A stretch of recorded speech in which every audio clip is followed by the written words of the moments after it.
So, Lee, how did you get into astrology? Lust. I mean, what's a better way to get into astrology? I was working on the 1976 New York Regional Lesbian Feminist Conference, which was the first one that had been held in that area. And one of the people who was on the committee invited me to crash at her dorm, because this was back when I was still in graduate school. And one of the people in her dorm I found very attractive, and this woman happened to be into astrology, and at that point I probably would have professed interest in it whether I was or not. But she did the usual thing about saying, okay, and when were you born? And she pulled out Llewellyn, and she pulled out the old Rosicrucian ephemerides, and she picked out a few things and said, okay, well, you're this, you're this, you're this. But I really don't have time, and I really don't like calculating birth charts, so I can't really give you your rising sign, but if you really wanted this to be good, you'd have to do that. So I said, so how can I do that? Because I was into science, and doing calculations doesn't bother me. So she gave me this stuff to do it, and of course I did it. And she's turned into a friend over the years, but that was what got me into it originally. Excellent. What is your particular focus in astrology? You know, we have all these different kinds of astrologers, like evolutionary astrologers and Hindu Vedic astrologers and Hellenistic Greek astrologers. What type of astrologer are you? I would, probably the simplest way to classify me is a classical horary and electional specialist. And what does that entail? Well, that entails classical, of course. Hard to get a precise definition on the word, but let's say I'm working with the techniques from the Middle Ages up through about 1680.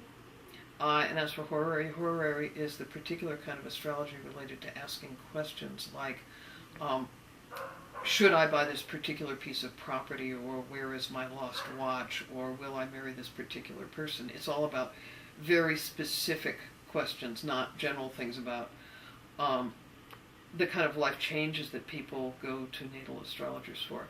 Electional is picking times to do things. Are there a set of techniques that favor electional and horary more? Yeah, and actually they're very similar techniques, because in a sense you're turning one on its head to do the other. Horary, you're doing a chart for the time somebody asks you a question. In electional, you're using the same kind of rules that you use in horary to look at a time to do something in the future. Like get married or whatnot? Yeah. In fact, that's what's on my desk right now, is I've just been doing an electional chart for a client who is wanting to get married this fall. And she's got a fairly limited time frame to do it in because of having a fiancé visa, which I didn't know our government gave. But so she's got a fiancé visa, and her fiancé is getting out of the military then. Nice. How has astrology impacted your life, both personally and as a career? Well, you're not asking the small questions, Kelly, are you?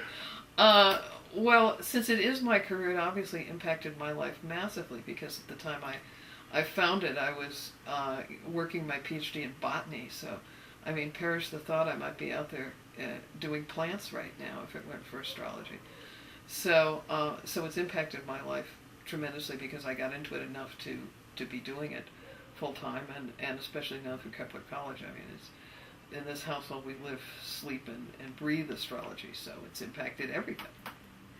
In terms of botany and your passion for plants, I noticed in the Essential Dignities you had a lot about early classifications of plants. Can you talk about that for astrologers? Yeah. And I think it's a really important area that's largely neglected, is that if you're using astrology for really trying to create a healthy lifestyle for yourself, and maximizing, this isn't about so much curing disease, it's about what kind of life really is something that you're most comfortable with, that's least stressful to you.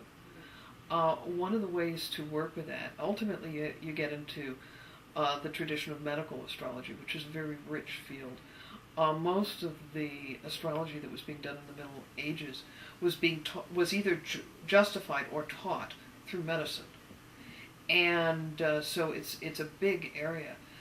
The plants and of course herbs are a big piece of how people adjusted one. your relationship to the environment, because most of what affects us from a medical standpoint and stress is stuff we can't control. If it's winter, it's going to be cold, unless you're in Florida. But yes, you can move to Florida, but if you're in a particular area, the kinds of things that you can adjust include your diet, which is largely plants, even for people who aren't vegetarians. It's the plants where you can make the adjustments in terms of what kind of qualities are coming into your life. So it's a big area, and one that has been, I think, sadly neglected in this century.